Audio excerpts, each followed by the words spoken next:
बिस्मिल्लाहिर्रहमानिर्रहीम। Electromagnetic field theory का lecture number 10 आज हम डिस्कस कर रहे हैं। आज के जो हमारे टॉपिक्स हैं वो हैं introduction to coordinate systems. Coordinate system का पार्ट आज हम स्टार्ट करने जा रहे हैं, जिसमें हम कार्टेशियन कोऑर्डिनेट सिस्टम स्टडी करेंगे और इसी तरह सर्कुलर सिलेंड्रिकल कोऑर्डिनेट सिस्टम भी आज स्टडी करेंगे। तो इससे पहले कोर्स के मुतालिक थोड़ा सा एक ओवरव्यू फिर हो जाए कि हमने कहा था कि हमारा जो मेन कोर्स है वो 4 मेन पार्ट्स में डिस्ट्रीब्यूटेड है। एक वेक्टर एनालिसिस है, इसके अलावा फिर हम इसके बाद इलेक्ट्रोस्टैटिक्स पढ़ेंगे। उसके बाद थर्ड पार्ट में हम मैग्नेटोस्टैटिक्स पढ़ेंगे और लास्ट पार्ट में हम वेव्स एंड एप्लीकेशंस स्टडी करेंगे। तो हम वेक्टर एनालिसिस के पार्ट में है। वेक्टर एनालिसिस को फर्दर हमने 3 पार्ट्स में डिस्ट्रीब्यूट किया है। एक है वेक्टर अलजेब्रा, दूसरा कोऑर्डिनेट सिस्टम्स एंड ट्रांसफॉर्मेशंस और लास्ट में हम वेक्टर कैलकुलस स्टडी करेंगे। तो वेक्टर अलजेब्रा का पार्ट हमारा एंड हो गया है, जिसमें हमने स्टडी किए थे स्केलर्स एंड वेक्टर्स। उसके बाद इसी से related scalars and vector fields, unit vectors, representation of vector, components of vector, magnitude of vector. और उसके बाद वेक्टर एडिशन एंड सब्ट्रैक्शन देखा था। उसमें हमने मैथमेटिकली भी वेक्टर एडिशन और सब्ट्रैक्शन देखी थी और ग्राफिकल वेक्टर एडिशन और सब्ट्रैक्शन भी देखी थी। उसके बाद लॉज ऑफ अलजेब्रा हमने देखे थे, position vector, distance vector, uniform and non uniform vector fields, vector multiplication भी हमने देखी, जिसमें हमने डॉट प्रोडक्ट देखा, क्रॉस प्रोडक्ट, इसी तरह स्केलर ट्रिपल प्रोडक्ट और वेक्टर ट्रिपल प्रोडक्ट। और एंड में हमने component of A vector along another vector भी पढ़ा था, या उसको हम projection of vector on another vector भी कहते हैं। तो यहाँ तक हमारा वेक्टर अलजेब्रा का पार्ट ख़त्म हो गया। इसके बाद हम शुरू करने जा रहे हैं कोऑर्डिनेट सिस्टम्स एंड ट्रांसफॉर्मेशन का पार्ट, जिसमें आज पहले लेक्चर में हम इसकी इंट्रोडक्शन देख लेंगे और उसके बाद कार्टेशियन कोऑर्डिनेट सिस्टम्स और उसके बाद सर्कुलर सिलेंड्रिकल कोऑर्डिनेट सिस्टम्स। तो कार्टेशियन कोऑर्डिनेट सिस्टम हम ऑलरेडी स्टडी कर चुके हैं, इसका जस्ट हम ओवरव्यू देखेंगे। ये सारे जो टर्म्स हमने पढ़ी, सारे ये जो कॉन्सेप्ट्स हमने स्टडी किए, ये सारे हमने कार्टेशियन कोऑर्डिनेट सिस्टम में ही स्टडी किए। तो ये सारे बेसिक्स थे जो दूसरे कोऑर्डिनेट सिस्टम्स में भी इक्वली एप्लीकेबल हैं। तो चलते हैं कोऑर्डिनेट सिस्टम्स एंड ट्रांसफॉर्मेशन की तरफ। जनरली हम नोट करते हैं कि फ़िज़िकल क्वांटिटीज़ जो हमारे पास इलेक्ट्रोमैग्नेटिक में हम स्टडी करते हैं वो अक्सर function of space and time होती है, यानी टाइम के साथ कभी कभी स्पेस में किसी एक जगह पे एग्जिस्ट करते हैं, कभी स्पेस में किसी दूसरी जगह पे एग्जिस्ट करते हैं। तो इनकी ये जो स्पेशल वेरिएशंस हैं, इनको स्टडी करने के लिए हमारे पास ज़रूरी है कि हम स्पेस में तमाम पॉइंट्स को यूनिकली डिफ़ाइन कर सकें एक सूटेबल मैनर में, और उसके लिए हमें अप्रोप्रिएट कोऑर्डिनेट सिस्टम्स की ज़रूरत होती है। तो कोऑर्डिनेट सिस्टम्स हमारे पास दो किस्म के होती हैं। एक हमारे पास नॉन ऑर्थोगोनल कोऑर्डिनेट सिस्टम्स हैं और दूसरी तरफ ऑर्थोगोनल कोऑर्डिनेट सिस्टम्स हैं। तो नॉन ऑर्थोगोनल कोऑर्डिनेट सिस्टम जो हैं ये इनका कोई प्रैक्टिकल यूज़ नहीं है और ये मुश्किल है इम्प्लीमेंटेशन में। तो हमारा मेन फोकस होगा ऑर्थोगोनल कोऑर्डिनेट सिस्टम्स पे। तो ऑर्थोगोनल कोऑर्डिनेट सिस्टम्स की तरफ आते हैं। ऑर्थोगोनल कोऑर्डिनेट सिस्टम वो हैं जिसमें कोऑर्डिनेट्स जो हैं वो म्यूचुअली परपेंडिकुलर हों टू ईच अदर। जैसे लेट्स सपोज हमारे पास एक्स, वाई और जी कोऑर्डिनेट सिस्टम है, कार्टेशियन कोऑर्डिनेट सिस्टम। तो जितने भी ऑर्थोगोनल कोऑर्डिनेट सिस्टम है, जिस तरह नाम से ज़ाहिर है, तो सारे कोऑर्डिनेट्स जो हैं, चाहे एक्स कोऑर्डिनेट है, वाई है या जेड है, ये आपस में म्यूचुअली परपेंडिकुलर होंगे, यानी सब के आपस में एंगल जो होगा वो 90 डिग्री होगा। तो why so many coordinate systems, हम इतने कोऑर्डिनेट सिस्टम क्यों स्टडी करते हैं? वो इसलिए कि हमारे पास एक कंसिडरेबल अमाउंट ऑफ वर्क और टाइम जो है उसकी बचत होती है, क्योंकि डिपेंड करता है प्रॉब्लम पे कि किस नौइयत का प्रॉब्लम है, किस सिमेट्री का प्रॉब्लम है। तो उसी से अप्रोप्रिएट कोऑर्डिनेट सिस्टम को अगर यूज़ किया जाए तो हमारे पास टाइम और वर्क दोनों की बचत होती है। इसी तरह हम ये भी ऑब्ज़र्व करते हैं कि कोई भी एक मुश्किल प्रॉब्लम किसी एक सिस्टम में अक्सर डिफ़िकल्ट होता है, लेकिन दूसरे कोऑर्डिनेट सिस्टम में वो आसानी से इम्प्लीमेंट हो सकता है। तो ये तो हो गई फ़ायदे की बात कि हम मैनी कोऑर्डिनेट सिस्टम क्यों यूज़ करते हैं। और इसके अलावा ये पॉइंट जहन में रखें कि एक प्रॉब्लम का सलूशन जो है वो दूसरे कोऑर्डिनेट सिस्टम में इक्वली एप्लीकेबल है, चाहे आप डॉट प्रोडक्ट फाइंड कर रहे हैं या क्रॉस प्रोडक्ट फाइंड कर रहे हैं या scalar triple product, vector triple product या आप वेक्टर का मैग्नीट्यूड फाइंड कर रहे हैं या कंपोनेंट्स ऑफ वेक्टर फाइंड कर रहे हैं, तो वो इक्वली एप्लीकेबल होगा तमाम कोऑर्डिनेट सिस्टम्स के। इसलिए हमने पहले पार्ट में सब जो मेन टॉपिक्स हैं वो हमने डिस्कस कर लिए। अब हम इनको डिफरेंट कोऑर्डिनेट सिस्टम्स में उसी तरह इक्वली अप्लाई कर सकते हैं। तो हम एक कोऑर्डिनेट सिस्टम से दूसरे कोऑर्डिनेट सिस्टम में इसलिए ट्रांसफॉर्म करते हैं कि डिपेंड करता है प्रॉब्लम पे कि आपके पास प्रॉब्लम की सिमेट्री क्या है। यानी लेट सपोज अगर कोई चार्ज बॉडी है और वो किसी सर्कुलर मोशन में है, तो उस सर्कुलर मोशन को जज करने के लिए हमारे पास जो कोऑर्डिनेट सिस्टम होगा वो क्या होगा, वो सर्कुलर सिलेंड्रिकल कोऑर्डिनेट सिस्टम इसके लिए बेस्ट होगा। तो इसी तरह लेट सपोज अगर कोई एंटेना है और उससे सिग्नल ट्रांसमिट हो रहे हैं, तो ये signal equally in all direction में होगा, यानी एक स्फेरिकल पैटर्न में होगा। तो जब हम इन वेव्स को स्टडी करेंगे तो उनके लिए बेस्ट कोऑर्डिनेट सिस्टम हमारे पास स्फेरिकल कोऑर्डिनेट सिस्टम होगा। तो डिफरेंट ऑर्थोगोनल कोऑर्डिनेट सिस्टम्स हमारे पास मौजूद हैं। कार्टेशियन कोऑर्डिनेट सिस्टम है, सर्कुलर सिलेंड्रिकल कोऑर्डिनेट सिस्टम, या इसको सिंपली सिलेंड्रिकल कोऑर्डिनेट सिस्टम भी कहते हैं। इसी तरह स्फेरिकल कोऑर्डिनेट सिस्टम है, एलिप्टिकल सिलेंड्रिकल कोऑर्डिनेट सिस्टम है, पैराबोलिक सिलेंड्रिकल कोऑर्डिनेट सिस्टम है और कॉनिकल कोऑर्डिनेट सिस्टम। इसके अलावा डिफरेंट और कोऑर्डिनेट सिस्टम्स भी हैं, लेकिन हम जो मेन फोकस करेंगे वो इन तीन कोऑर्डिनेट सिस्टम्स पे फोकस करेंगे। हमारा जो कोर्स है वो इन तीन कोऑर्डिनेट सिस्टम्स पे मुश्तमिल है। तो चलते हैं कार्टेशियन कोऑर्डिनेट सिस्टम की तरफ, या इसको रेक्टेंगुलर कोऑर्डिनेट सिस्टम भी कहते हैं। इसमें हमारे पास 3 म्यूचुअली परपेंडिकुलर एक्सिस हैं, एक्स, वाई और जेड। जिस तरह यहाँ पे शो किया गया है, ये एक्स एक्सिस है, ये वाई एक्सिस है और ये जेड एक्सिस है, और तीनों का आपस में एंगल जो है वो 90 डिग्रीज है। तो ये तीनों एक्सिस जो हैं ये आपस में ओरिजिन पे इंटरसेक्ट करते हैं, जिसके कोऑर्डिनेट्स हैं 0, 0, 0, यानी एक्स भी 0 है, वाई भी 0 है और जेड भी 0 है। तो इस प्लेन को जहाँ पे एक्स और वाई है उसको हम एक्स वाई प्लेन कहते हैं, और वाई और जेड के दरमियान जो प्लेन बनता है उसको वाई जेड प्लेन कहते हैं, और एक्स और जेड एक्सिस के दरमियान जो प्लेन बनता है उसको हम एक्स जेड प्लेन कहते हैं। ठीक है, तो इसको हमने वाइट बोर्ड पे ऐसे ड्रा किया है। एक्चुअली ये हमारे पास ऐसे 3 म्यूचुअली परपेंडिकुलर एक्सिस हैं। इसको आप एक्स एक्सिस कह दें, इसको वाई एक्सिस कह दें, तो ये हमारे पास जेड एक्सिस हो जाएगा।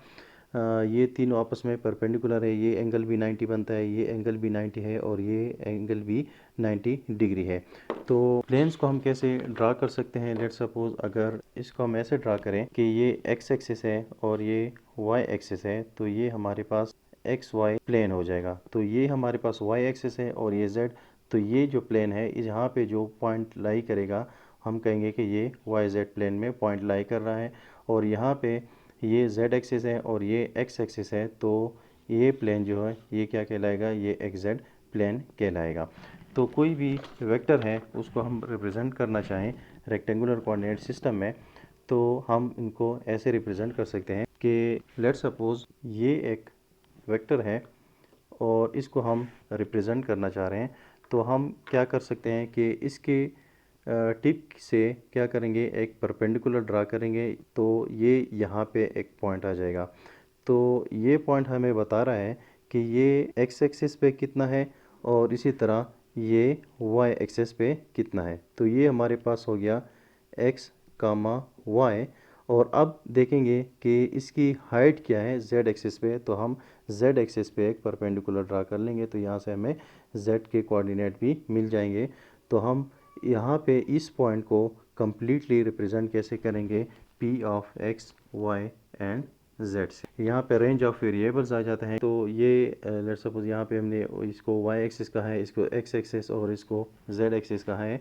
तो एक्स एक्सिस आपका पॉजिटिव की तरफ, पॉजिटिव इन्फिनिटी की तरफ जा सकता है, और नेगेटिव साइड पे भी किसी जगह पे ये पॉइंट को डिस्क्राइब कर सकता है। इसी तरह ये वाई एक्सिस की रेंज भी हमने लिखी है -इन्फिनिटी टू पॉजिटिव इन्फिनिटी, यानी प्लस की तरफ भी ये जा रहा है और नेगेटिव की तरफ भी ये जा रहा है। इसी तरह जेड एक्सिस पॉजिटिव की तरफ भी जा रहा है और नेगेटिव की तरफ भी यानी जा रहा है। तो इसकी पूरी रेंज जो है -इन्फिनिटी टू +इन्फिनिटी आ गई।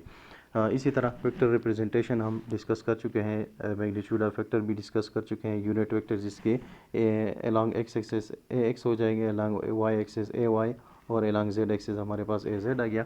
इसी तरह डॉट प्रोडक्ट हम वेक्टर्स के लिए भी देख चुके हैं और यूनिट वेक्टर्स के लिए भी देख चुके हैं, और क्रॉस प्रोडक्ट भी हमने वेक्टर के लिए भी डिस्कस किया था और यूनिट वेक्टर्स के लिए भी हमने इसको डिस्कस किया था।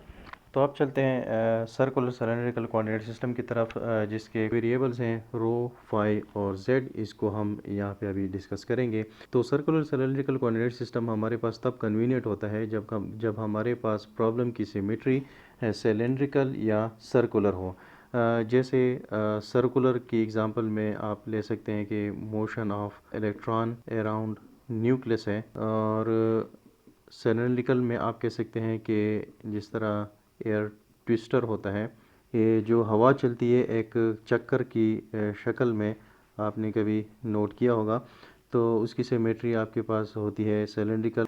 तो जो हमारे पास बेस वेरिएबल्स होंगे और या बेस एक्सिस होंगे वो वही एक्स एक्सिस, वाई एक्सिस और जेड एक्सिस ही होंगे। तो इन्हीं को यूज़ करते हुए हम दूसरे कोऑर्डिनेट सिस्टम में हम ट्रांसफ़र कर सकते हैं। अब इसके ये जो वेरिएबल्स हैं रो, फाई और जी, ये क्या है, ये किस तरह डिफ़ाइन किए गए हैं। तो रो क्या चीज़ है, इसमें रो है radial distance from Z axis और it is the radius of the cylinder. कि radial distance from Z axis यानी जेड एक्सिस से सीधा सीधा जिस पॉइंट की तरफ जो डिस्टेंस है उसको हम कहते हैं कि ये हमारे पास रो है।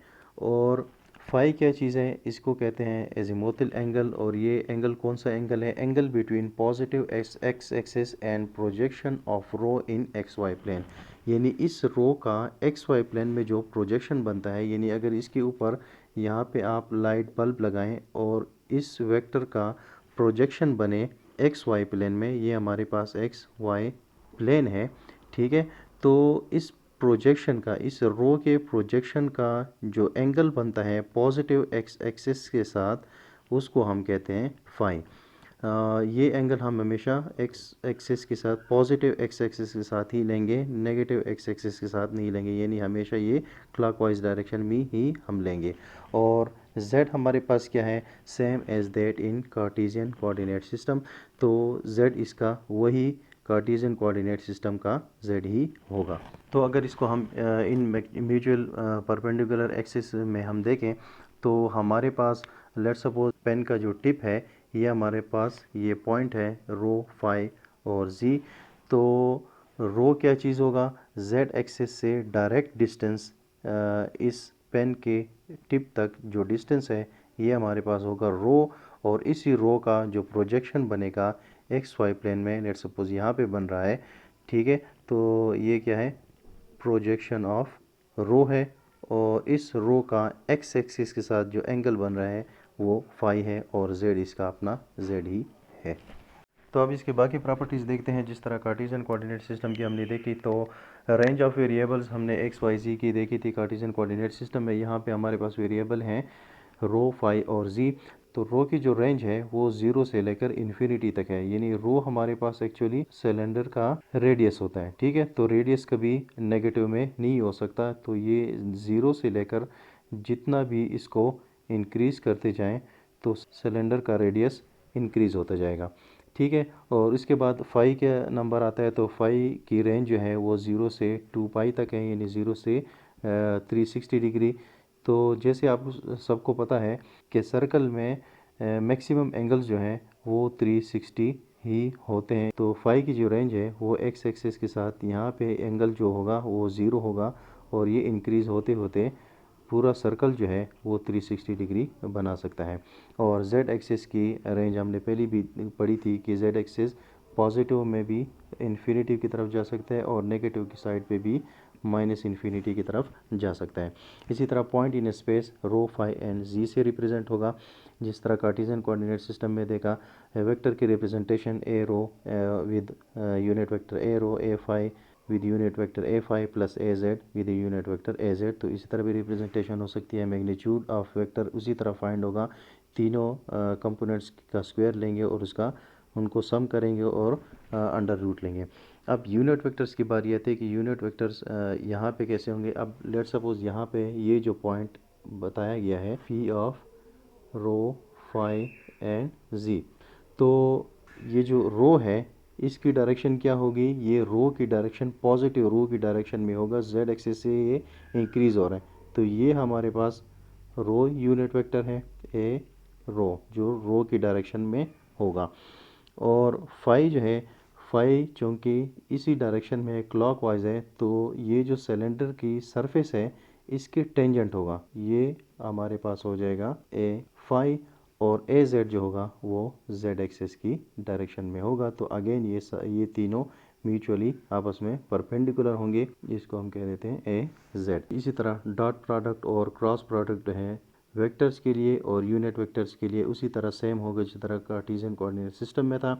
और वेक्टर की एडिशन और सब्ट्रैक्शन भी उसी तरह हम फाइंड करेंगे। तो एक चीज़ एक्सप्लेन करना मैं भूल गया, अगर इस शेप को आप गौर से देखें तो अगर आप केक को 90 डिग्री पे काटें, ठीक है, तो उसके यही शेप निकलेगी। इसको थोड़ा सा विजुअलाइज करना पड़ेगा और इसको ड्रा करने का तरीका ये है कि आपने जेड एक्सिस, वाई एक्सिस और एक्स एक्सिस ड्रा करने हैं, ठीक है।